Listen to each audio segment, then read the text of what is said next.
Yo, good morning, ladies and gentlemen. You know who it is. It's your boy KG. Just opening up this window and getting a good take on how the weather is feeling. I feel a little bit of a draft. It's a little bit chilly outside. Ooh. Yeah, so we're going to get ready to go for a walk over at Marcus Garvey Park, you guys. Let's get started.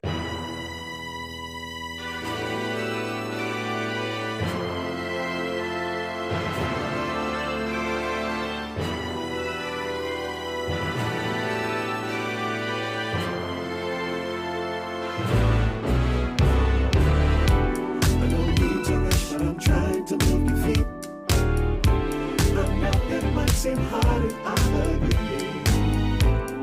You may not think that you can make a difference, but it's a possibility.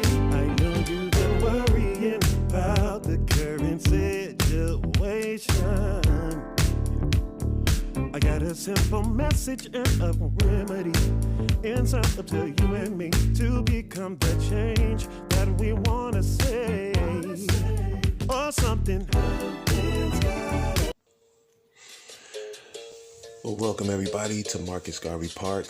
I'm right here in the park, and I was feeling a little bit inspired to go over some of the movements for the Ginga, which is the basic movement in Capoeira. Now, the word Ginga is a Portuguese word which basically means swing, and literally you're just swinging from left to right. So what I'm doing is taking my hips, my thighs, my lower back through various motions and just trying to open up this range of motion, just warming up my spine, making sure that everything is fluid and that it's moving freely without any restriction. Also, I'm taking note of the placement of my foot and the weight distribution, rocking to and from, extending my arms, making sure that there's no tightness in my shoulders here. So yes, like I said, this right here is going to be a bit of a tutorial on the Ginga, but as well, just going through those transition movements as we're stepping forward, or as we're stepping from side to side. I'm rocking my torso back and forth and getting my lower back involved, and you see me hopping, to different places. You guys don't have to do this. It's just that I'm making sure that I'm staying in the frame of the camera because I'm filming this myself. So yes, you want to rock yourself back and forth. Make sure that you have freedom of motion. I'm looking up to the sky. And this is one of the movements, this lunge in this middle position actually now. It's a middle position. It's one of the transitory movements while doing the Ginga. So now I'm just stepping from the rear leg position right here. It's a lunge position. And I'm stepping to this middle position that we go to. Then over to the left, hopping back into frame. To the middle, and then left leg back. So you're stepping, constantly transitioning from the leg kicking behind you to the rear and stepping out laterally so that your feet are parallel. And now we're just flowing back and forth. I'm slowing it down once again so you can kind of get a feel for the rhythm of this thing.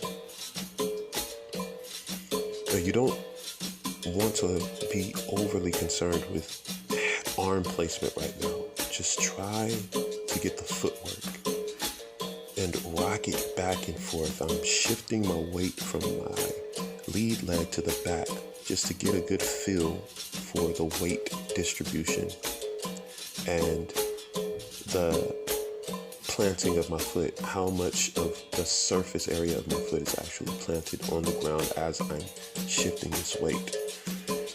So I'm taking mental note as to this placement. As well, it's a multitude of things that I'm doing here. It's actually taking into account what's happening in my lower back, and if my spine is stiffening, or if my hip is stiffening throughout these transitional phases of Ginga. Now, Ginga is an excellent way to build strength in your root. I like to call your root area, mainly the lower back, the glutes, your hamstrings, your quads, and your calves. And also, when you slow down the Ginga, you begin to get in tune with how you're balancing the weight and how to drop your center of gravity. Abaixe seu centro de gravidade para fazer Ginga corretamente. And what I said there is a phrase in Portuguese which basically says to lower your center of gravity so that you can do the Ginga properly. Here I'm in a wider lunge stretch. My opposite hand to my leg is placed down there. And I'm switching over to the other side and just trying to get low enough as to touch the playground. Now I'm doing a lot more of a lateral stretch movement and then flowing back into Ginga. Lateral stretch and make sure that the rib cage are opening up. And there's absolutely no need to rush. You can take your time through these movements. I'm squatting into a deep position, making sure that my lower back is extending instead of rounding there, getting closer to my butt. Reaching out, my head is neutral to my spine at that point. Good, stretching out a little bit more. Lateral stretch, you guys. Get these movements in your body. Get that fluidity and that flexibility back in that spine, you guys. I want to thank you so much for joining me on this video. See y'all again. Peace.